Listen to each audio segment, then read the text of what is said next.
बात में आज हम आपको मिलवाने वाले हैं एक ऐसे युवा कद्दावर नेता से जो पंचायती राज सियासत से जुड़े रहे, जनपद रही हो, जिला पंचायत रही हो या फिर क्षेत्रीय राजनीति। अरविंद चकराना को पौरी विधानसभा क्षेत्र में शायद ही कोई हो जो उन्हें ना जानता हो।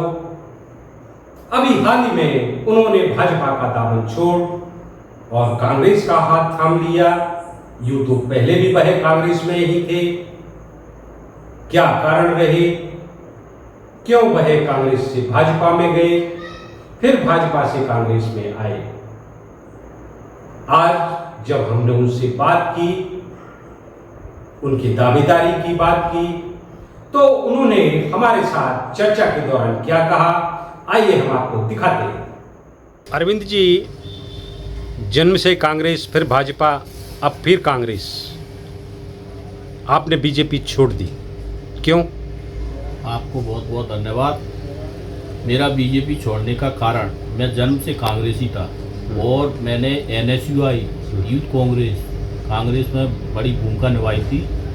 लेकिन हमारे उस समय ग्वालियर चंबल में श्रीमंत सिंधिया जी के हैंडओवर कांग्रेस की एक जिम्मेदारियाँ थी। उस समय जब श्रीमंत सिंधिया जी बीजेपी में चले गए तो हम उनके साथ बीजेपी में चले गए। लेकिन वहाँ जाए के देखा, हमको भी लगा कि डबल इंजन की सरकार है, क्षेत्र में विकास होगा। लेकिन वहाँ भ्रष्टाचार के अलावा कोई बात नहीं। जगह जगह जाओ, रोड डाली जाती हैं, लेकिन इतनी कमज़ोर घटिया डाली जाती हैं कि 2 महीने बाद धाराशायी हो जाती। और बीजेपी में सबसे मेन बात होती है झूठ बोलना।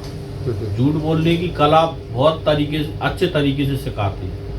मैं तो नहीं मानता कि वहाँ सबसे ज़्यादा भ्रष्टाचार के अलावा और कुछ नहीं होता। अच्छा, एक बात बताइए अरविंद जी कि हमारे पास जो खबर है कि चुनाव तो आप भी लड़ना चाहते हैं, तो क्या कांग्रेस ने कोई आश्वासन दिया है आपको, या केवल आपको जो जन समर्थन है उसके आधार पर आपने ये कदम उठाया?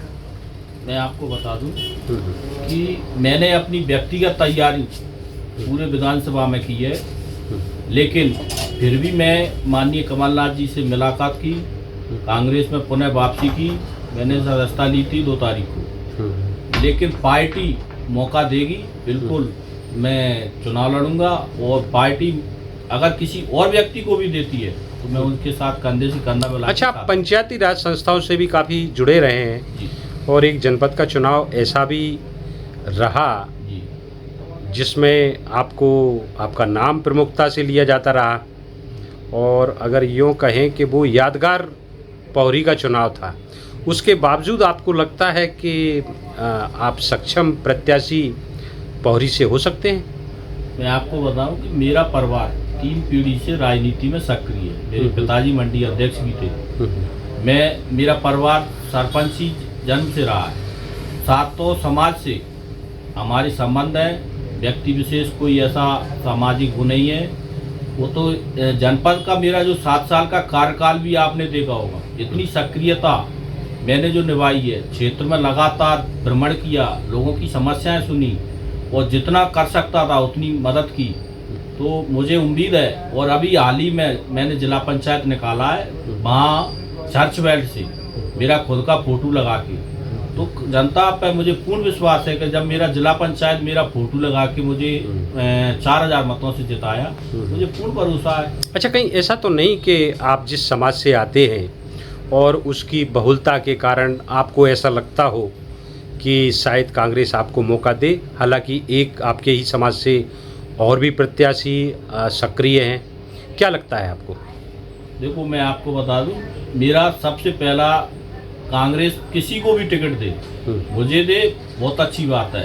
प्रयास सब करते हैं, लेकिन मेरा खुद का मानना है कि मेरी पौरी विधानसभा में जन्म से, जब से मैंने युवक कांग्रेस, NSUI जनपद और अभी 2 साल का कार्यकाल क्या नाम है, जिला पंचायत के समय बहुत सक्रियता से जनता की सेवा की। नहीं, आप विभिन्न पदों पर रहे, ये ठीक बात है, आप जनपद में भी रहे, ठीक बात है, लेकिन क्या आपको लगता है कि जीत का ये समुचित आधार है?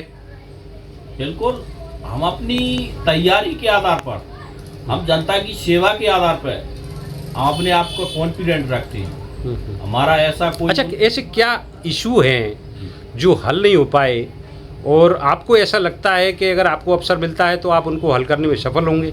ऐसे कई इशू है क्षेत्र में। जनता सबसे पहले आपको जो बताऊं, बिजली, पानी और रोड और कुटीर, गरीबों को कुटीर मिल जाए रहने के लिए। झोंपड़ियां आज भी चले जाओ तो झोंपड़ियों में निवास कर रहे हैं, उनको कुटीर, सिर्फ ढंढोला पीटना और घोषणा करना बीजेपी में इतना है। लेकिन मुझे नहीं, आपके यहाँ से तो मंत्री हैं, पीडब्ल्यूडी मंत्री हैं आपके यहाँ तो। मंत्री जी तो खुद का विकास कर रहे हैं, भली बात ही पूरा विधानसभा जानता है, पूरा जिला जानता है। मतलब आपको लगता है कि विकास हो तो सार्वजनिक हो, सभी का विकास हो? बिल्कुल सभी का विकास हो। भाई आप ये बताइए कि सर्कुलर डैम कितनी बार भूमि पूजन हो चुका है, और अभी हाल ही में माननीय मुख्यमंत्री जी सिंधिया जी आए थे, सर्कुलर डैम पर 2 शब्द नहीं बोले, बल्कि ढिढोरा पीटा जाता था कि चुनाव तभी लड़ेंगे। तो अब जो 2 शब्द क्यों नहीं निकले? तो कहीं ना कहीं ये माना जाए कि जो विश्वास की बात होती है राजनीति में, उसमें कहीं ना कोई कमी है। बिल्कुल। तो आपको लगता है कि आपको अवसर मिलने वाला है? ये तो समय क्या कहता है। पार्टी मुझे टिकट देती है, बिल्कुल मुझे उम्मीद है, फुल उम्मीद है। बाकी पार्टी पर निर्भर है कि पार्टी किसको मौका दे। Thank you Arvind ji, thank you.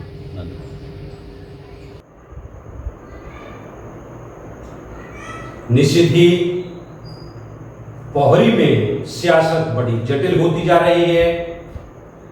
दोनों ही प्रमुख राजनीतिक दल भाजपा और कांग्रेस से नित नए दिन कोई ना कोई दावेदार उभर रहा है।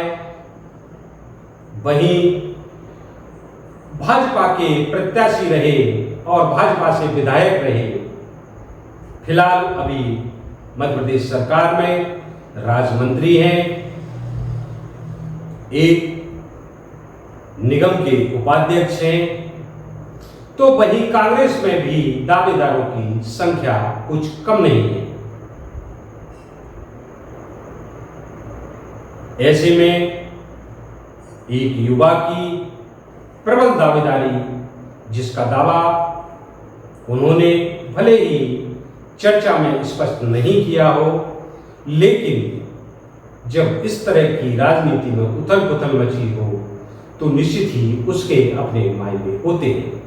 तो साथियों, आपने देखा, यह थी हमारी आपकी बात, आपकी ही बात में फिर हम किसी नए विषय और नई शख्सियत के साथ आपके साथ होंगे। तब तक के लिए बीएस भुल्ले का नमस्कार। अगर हमारे कार्यक्रम अच्छे लगते हैं तो सब्सक्राइब करें, लाइक करें और शेयर करें।